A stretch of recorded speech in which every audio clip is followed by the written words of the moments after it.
그날 저희 어머니는 집안에서 코트를 입고 계셨습니다. 보일러는 고장나지 않았고 전기도 끊기지 않았습니다. 그런데도 어머니는 장갑까지 끼고 거실에 앉아 계셨습니다. 그때 저는 몰랐습니다. 그 코트가 추위 때문이 아니라는 걸. 어머니는 그날 무언가를 숨기고 계셨습니다. 저는 그날도 늘 그렇듯 퇴근길에 어머니 댁에 잠시 들렀습니다. 현관 앞에 서서 초인종을 누르기도 전에 문틈 사이로 스며 나오는 공기가 유난히 차갑게 느껴졌습니다. 문을 여는 순간 따뜻해야 할 집안의 공기 대신 겨울 바깥 공기와 다를 바 없는 냉기가 얼굴을 스쳤습니다.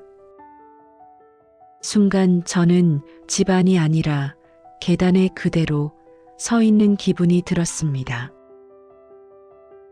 어머니, 집이 왜 이렇게 추워요? 제 목소리가 생각보다 크게 울렸습니다.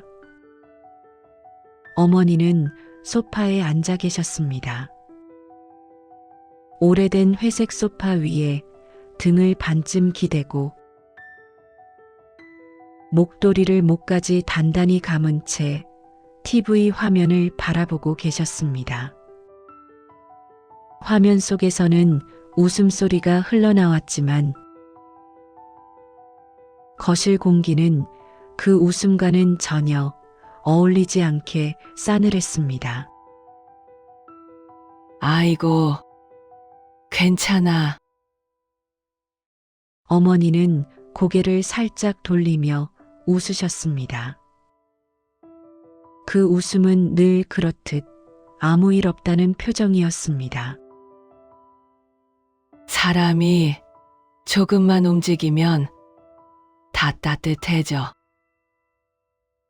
말은 가볍게 하셨지만 어머니 손에 들린 컵이 눈에 들어왔습니다. 김 한 줄기 없는 컵을 두 손으로 감싸 쥔 채 손끝이 아주 미세하게 떨리고 있었습니다. 그 떨림은 티를 내지 않으려 애쓰는 사람만이 가질 수 있는 조심스러운 떨림이었습니다. 저는 어머니가 TV에 시선을 고정한 틈을 타 조심스럽게 자리에서 일어났습니다. 일부러 아무렇지 않은 척 주방 쪽으로 걸어가며 벽 한쪽에 붙어 있는 보일러 온도계를 힐끗 바라봤습니다. 숫자가 떠 있어야 할 화면은 어둡게 꺼져 있었습니다. 버튼을 눌러도 반응이 없을 만큼 아예 전원이 내려간 상태였습니다. 그 순간 거실의 차가운 공기가 단번에 이해되는 느낌이 들었습니다. 어머니, 보일러 왜 꺼놨어요? 제가 묻자 어머니는 잠시 TV 소리를 키우는 척 리모컨을 만지작거리셨습니다. 그리고는 한 박자 늦게 아무 일 아니라는 듯 웃으셨습니다. 마치 이 질문을 이미 수십 번 연습해둔 사람처럼요. 요즘 날씨가 그렇게 춥지도 않잖아. 어머니는 제 쪽을 보지도 않은 채 말했습니다. 전기세, 가스비가 얼마나 나오는데. 그 말은 변명처럼 가볍게 흘러나왔지만 제 귀에는 이상하리만큼 또렷하게 꽂혔습니다. 너무 많이 들어본 말이었기 때문입니다. 어릴 적부터 돈 이야기가 나올 때마다 어머니 입에서 빠지지 않던 말. 늘 웃으면서 말했지만 그 속에는 언제나 계산과 걱정이 함께 섞여 있던 말. 저는 그제야 깨달았습니다. 이 집의 추위는 계절 때문이 아니라 어머니가 오래전부터 몸에 익혀온 습관 때문이라는 걸요. 어머니는 늘 괜찮다는 말을 먼저 꺼내십니다. 그 말은 인사처럼 자연스럽고 숨 쉬는 것처럼 익숙합니다. 몸이 아파도 밤새 잠을 설쳐도 허리가 쑤신다고 느껴질 때조차 어머니는 한 번도 먼저 힘들다는 말을 하지 않으셨습니다. 전화기 너머로 들려오는 목소리는 언제나 일정했고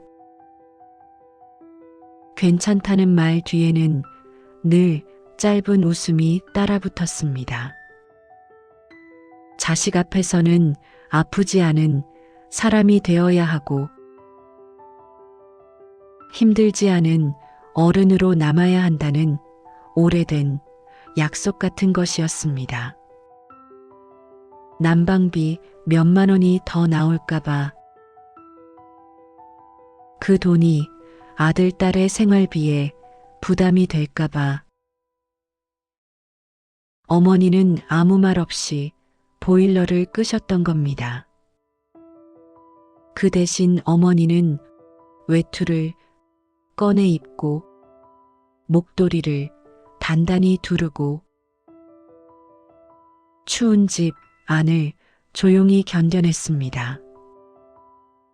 겨울을 참아내는 방식이 따로 있는 것처럼 소리 내지 않고 버티는 쪽을 선택하신 겁니다.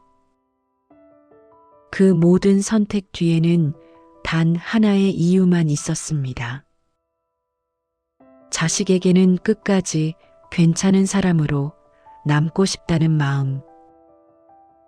어머니는 그렇게 자신의 겨울을 혼자 넘기고 계셨던 겁니다. 그날 저는 어머니 방에 들어갈 일이 있었습니다. 별다른 이유는 아니었습니다. 다만 집안이 너무 차가워서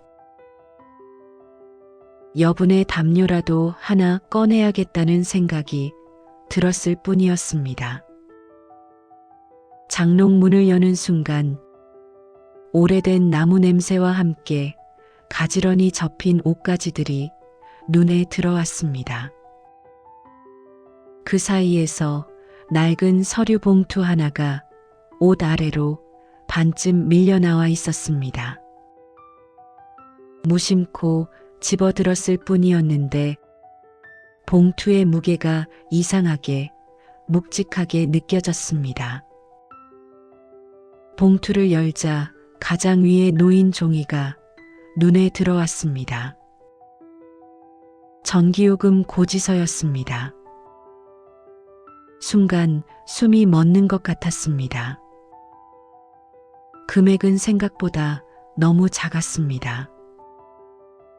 한 달을 버텨낸 흔적치고는 10,000원도 되지 않는 숫자였습니다. 그 순간 어머니가 왜 보일러를 꺼두셨는지, 왜 집안에서 외투를 입고 계셨는지 설명하지 않아도 알 것 같았습니다. 못 내서가 아니라 아끼기로 선택한 것이었고 그 아낌의 방향이 늘 자기 자신이었을 뿐이었습니다. 거실에서 보았던 어머니의 코트, 장갑 낀 손, 떨리던 손끝이 차례로 떠올랐습니다. 그제야 모든 장면이 하나로 이어졌습니다. 어머니가 왜 집안에서 외투를 입고 계셨는지, 왜 보일러를 꺼두셨는지, 왜 아무렇지 않은 척 웃으셨는지 그 모든 이유가 그 얇은 종이 한 장 안에 들어 있었습니다. 그 순간 저는 어머니의 겨울이 얼마나 오래되고 조용했는지를 처음으로 알게 되었습니다. 어머니, 왜 이런 걸 혼자 참아요? 말이 입 밖으로 나오는 순간 제 목소리는 제가 생각했던 것보다 훨씬 낮고 조심스러웠습니다. 다그치고 싶은 마음도 있었지만 그날은 이상하게 화를 낼 수가 없었습니다. 어머니가 견뎌온 시간이 너무 길어 보였기 때문입니다. 어머니는 바로 대답하지 않으셨습니다. TV 화면에서는 여전히 사람들이 웃고 있었지만 어머니의 시선은 그 화면을 지나 어딘가 멀리 가 있었습니다. 손에 쥔 리모컨을 몇 번이고 쥐었다, 놓았다를 반복하시더니 한숨처럼 짧은 숨을 내쉬셨습니다. 방 안에는 말보다 긴 침묵이 먼저 내려앉았습니다. 너희가 잘 사는 게 더 중요하지. 어머니는 거의 들릴 듯 말 듯한 목소리로 말씀하셨습니다. 나는 조금 추워도 괜찮아. 그 말에는 변명도 억울함도 없었습니다. 마치 오래전부터 마음속에 정해둔 결론을 그대로 읽어내려가는 사람처럼 담담했습니다. 하지만 그 담담함이 오히려 더 아프게 다가왔습니다. 그 한마디가 제 가슴을 깊게 파고들었습니다. 어머니에게 괜찮다는 말은 선택이 아니라 운명이었고 그 말을 지키기 위해 얼마나 많은 것을 혼자 삼켜왔는지가 그제야 느껴졌습니다. 그 순간 그 말은 위로가 아니라 칼처럼 제 가슴에 꽂혔습니다. 어머니에게 진짜 무서운 것은 추위가 아니었습니다. 찬 공기가 살을 파고드는 겨울밤도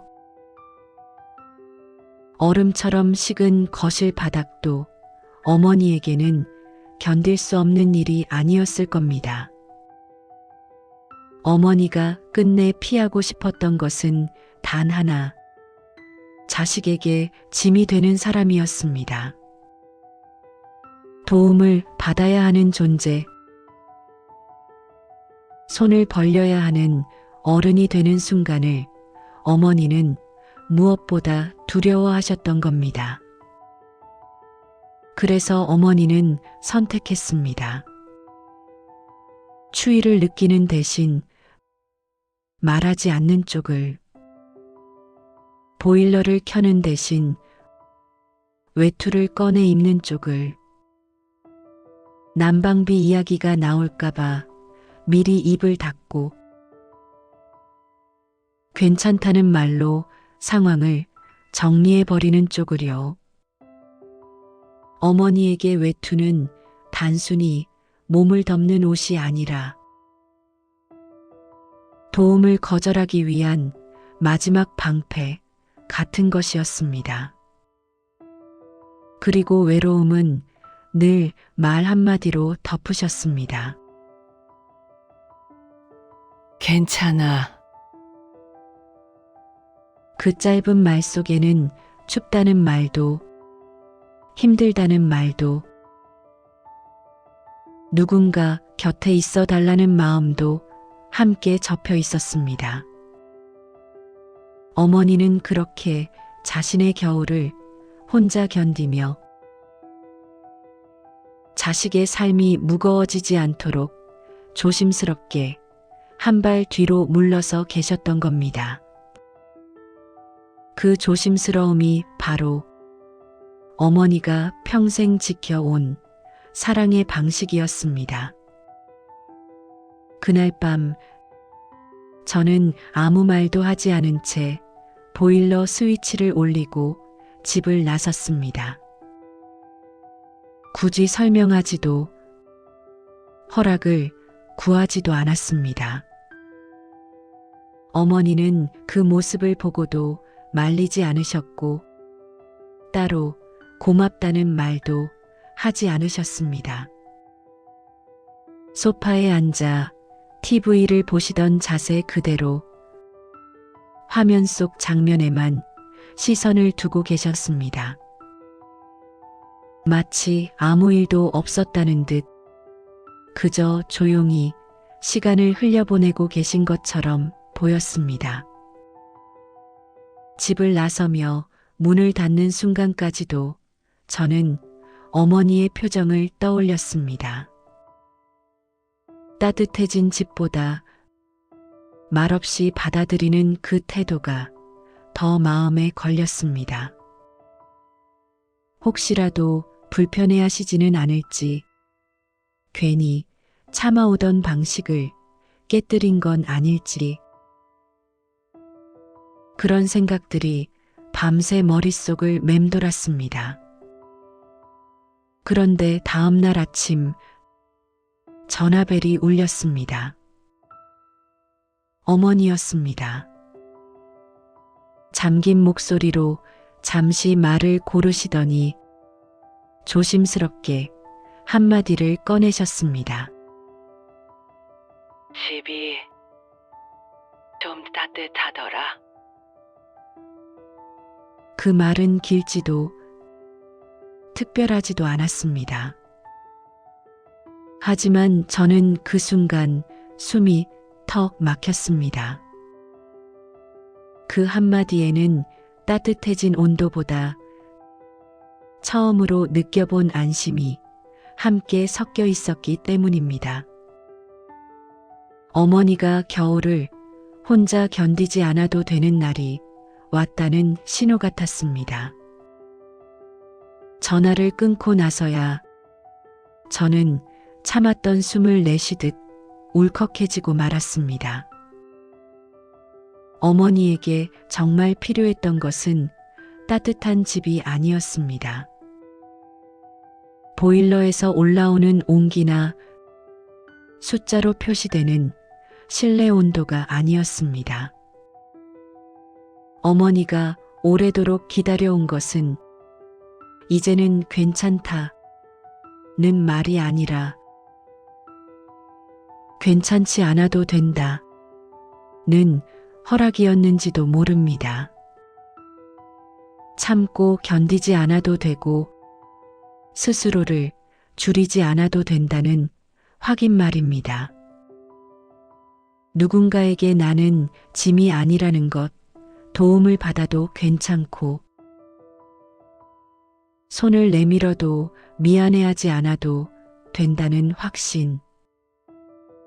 어머니는 그 말을 평생 듣지 못한 채 살아오셨던 것 같습니다. 늘 주는 쪽에만 서 있었고 버텨야 하는 사람이었기 때문입니다. 그래서 따뜻함 앞에서도 먼저 마음을 닫고 외투로 몸을 감싸는 쪽을 선택하셨던 겁니다. 하지만 그날 이후 어머니의 겨울은 조금 달라졌습니다. 누군가가 대신 보일러를 켜도 괜찮다는 사실.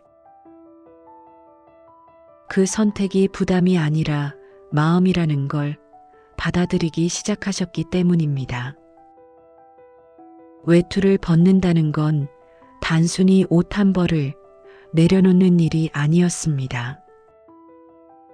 어머니가 처음으로 자신의 삶을 조금 덜 아껴도 된다고 허락한 순간이었습니다. 그 작은 변화가 어머니를 조용히 따뜻한 쪽으로 이끌고 있었습니다. 지금도 어머니는 가끔 보일러를 낮추십니다. 특별한 이유가 있는 날이 아니라 아무 일 없는 평범한 저녁에도 그렇습니다. 집안은 아직 완전히 따뜻해지지 않았는데도 어머니는 습관처럼 리모컨을 집어들었다가 잠시 멈추십니다.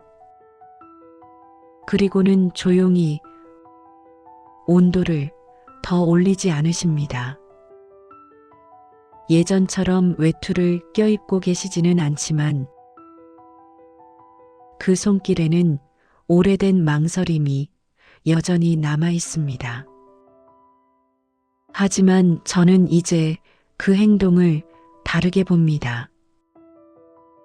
예전에는 절약이라고만 생각했던 그 선택이 사실은 어머니가 평생 익혀온 사랑의 방식이었다는 걸 알게 되었기 때문입니다. 더 쓰지 않음으로써 자식을 편하게 하고 참고 견딤으로써 누군가의 삶을 가볍게 해주려는 마음. 어머니에게 아끼는 것은 돈이 아니라 자식의 부담이었습니다. 그래서 보일러를 끄는 순간에도 어머니는 누군가를 먼저 떠올리셨던 겁니다. 나는 괜찮다는 말로 스스로를 접고